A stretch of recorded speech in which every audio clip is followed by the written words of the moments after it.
Hey, it's Jo, and in this video I'm going to talk about this book, Anxious Kids, Anxious Parents by Reid and Lynn Lyons. So this is one of those books that I started reading several years ago, about 3 years ago. A parent friend recommended it, that she found it helpful for her daughter who has anxiety. So I started reading it and I made it through chapter 1, and then I stopped reading it. I think I got overwhelmed by it. I have a hard time reading non-fiction. It can be really hard to get through sometimes, especially if the content is a little bit triggering in some way. You know, like it pushes my buttons, and turns out books about anxiety, they push my buttons. And so I put it down, and I had it on my Goodreads list. And my Goodreads list of books that I'm currently reading, it got really long. It got to be like 13 books or something, and I went, okay, I have to read these books. I have to either decide I'm not going to read them or I have to get through them.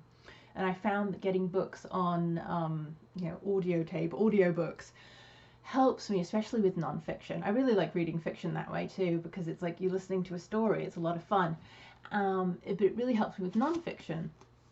So I got the non-fiction version of this book, and I can't remember if it was the narrator of this book is terrible. I think it was. I think he was just really, really slow, and I had to put him on like 1.2 speed to get through it. The narrator of a book I'm reading right now is also like his voice is horrible, and I think this guy was just really slow. But other than that, speed him up, he's pretty good. Even so, as I started reading this book, listening to this book again, I hated it. I really didn't like it. I found it incredibly annoying, and I thought, I was like, this book is just telling me I'm doing everything wrong. It totally pushed my buttons as a parent. This is a great book. I'll say this. This is actually a very helpful book. It told me, I felt like it was telling me I was doing things wrong. But it makes some really, really good points. I think it does miss some things. I think it doesn't address trauma, and maybe I'm just not understanding it right. Like, for instance, it talks about a kid who has worry because he got bitten by a dog, and dealing with that. And that seems like a traumatic incident. And maybe you deal with, the specific worry and anxiety after being bitten by a dog, like in the ways that this book suggests. But I'm not sure, like, can you then apply it to other kinds of trauma? Abandonment or neglect, perhaps, or sexual assault, or things like that. And it doesn't address that at all, or if it did, I totally didn't hear it. And I needed to address that, because anxiety can be caused, both in parents and in children, by a lot of things. And if it's going to work, it needs to address all those things. So the thing I really did like, because everybody in my family deals with anxiety, honestly. Myself, co-parents, other parents, all the children, everybody's anxious in this house. It's great, because I think we all feed off each other. But there's this 7 puzzle pieces, and they have it in the back of the book. And I do like the 7 kind of puzzle pieces, or these 7 things about anxiety, which is expect to worry. And I actually love this one, that if you expect to worry, then it takes the edge off things. It's not like you're surprised, you're anxious about a thing that is going to make you anxious or worried, right? Duh, you're anxious about it. And then you don't get anxious about being anxious, which is actually very helpful. Like if you know that, like I know when I travel, sometimes, not always, but sometimes I'll get a bit anxious. I just worry about just things going wrong. Being late to the airport, losing my ID, not being able to get on the plane, flight getting cancelled, luggage getting lost, all the possible things that can go wrong when you travel. If I know I'm going to worry, if I expect worry to show up, when worry shows up, I'm like, hey, there you are, old friend. Cool, we're cool, it's fine. And then you can do the next thing, which is talk to worry. Which is like, yeah, there you are, expected you to show up, it's okay. So you don't start getting anxious that you're anxious. Next puzzle piece here is breathe. Breathing, it's a vital thing, it turns out. take action on your plan. Having a plan can help. I remember when my kids were little and they were having trouble sleeping, you know, through the night, like when they were babies. And like in the middle of the night, I did not know what to do. I just wanted to get them back to sleep, which wasn't always the best parenting on my part for like the next night and the night after that. I never did like the crying, let them cry themselves to sleep, because that is not the kind of parent I am, and that's not the kind of children they are, and that's not how all our nervous systems are wired, as you might be able to tell why I'm reading this book.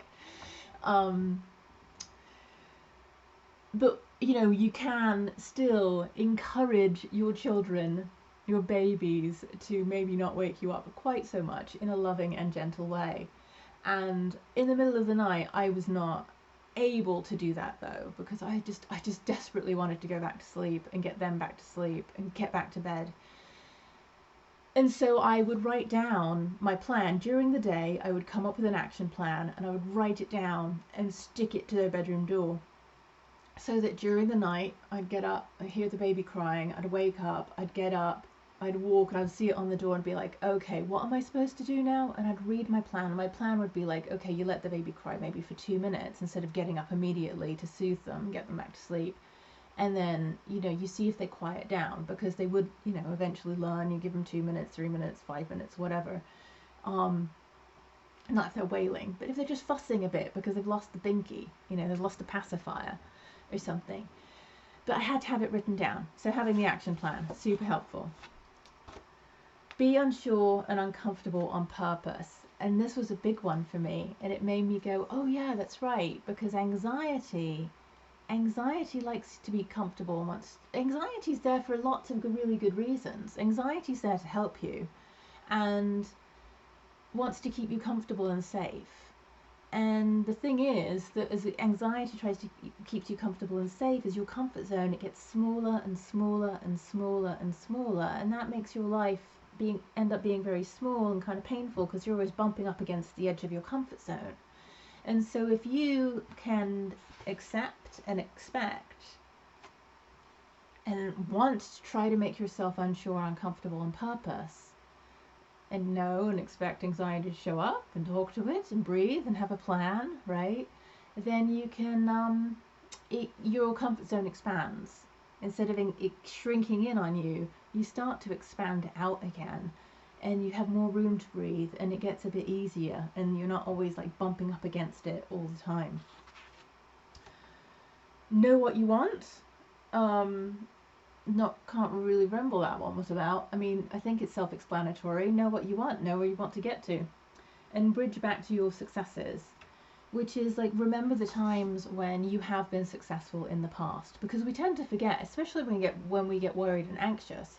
All we think about is how we're a failure, how we've never been able to do anything, how we're never going to be able to do anything, how we might as well just give up and just go sit on the couch and forget all about it, and why even try and bother to begin with, right?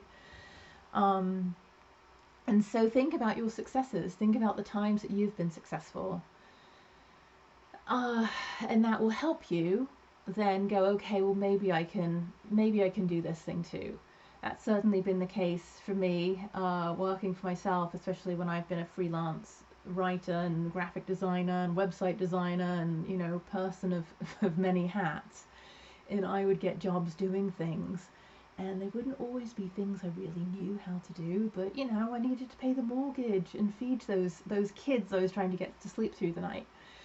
And I'd be like, yeah, sure, I can do that. I can learn how to do that while you're paying me to learn how to do it. And I would get scared and anxious and nervous, and I'd go, well, I've learned how to do things before, I can learn how to do this again, right? It's that success, and success can build upon success. And I would also go, okay, I felt this feeling before. I felt this feeling of nervousness and anxiety when I, you know, stepped into something new, something scary that I don't really know how to do, and it's worked out okay, and so it will probably work out okay again this time. And it did. So that is my review of this book, and more about anxiety in me than you ever knew before. So actually, I'll tell you a little bit more. So this is supposed to be about parenting and your kids and how you can do this for your kids. And getting other people to do things and to change the way that they're doing things is really, really hard. I don't know if you've noticed that or not. I have. And especially your children and your anxious children, especially if they're teenagers. There's so many things as a parent that I now wish I had done, you know, when they were 7 or 6, when they were much younger and more pliable. Much harder to do now that they're older. They're much more stubborn and have, you know, more of a mind of their own, which is totally fine and wonderful.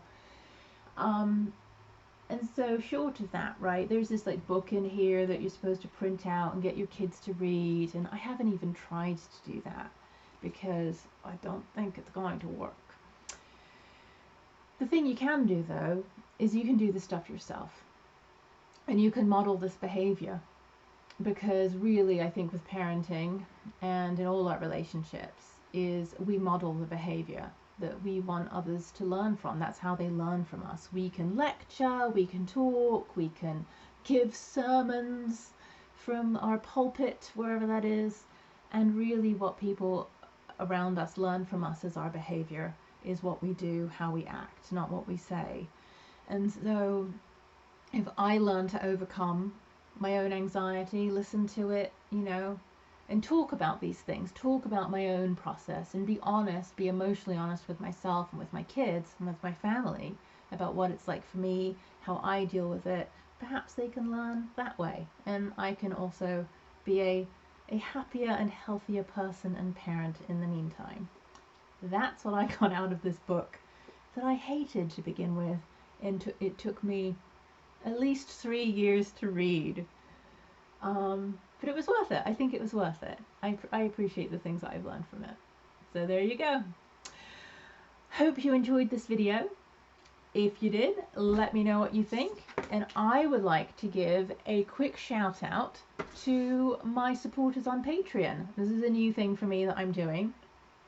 So thank you to Susie, Lauren, Miche, Char, Valerie, and Agnieszka. If you would like to hear a shout out from me in a future video, click on that link in the description, head on over to my Patreon page, and you can join them. Thanks so much for watching this video. I'll see you in the next one.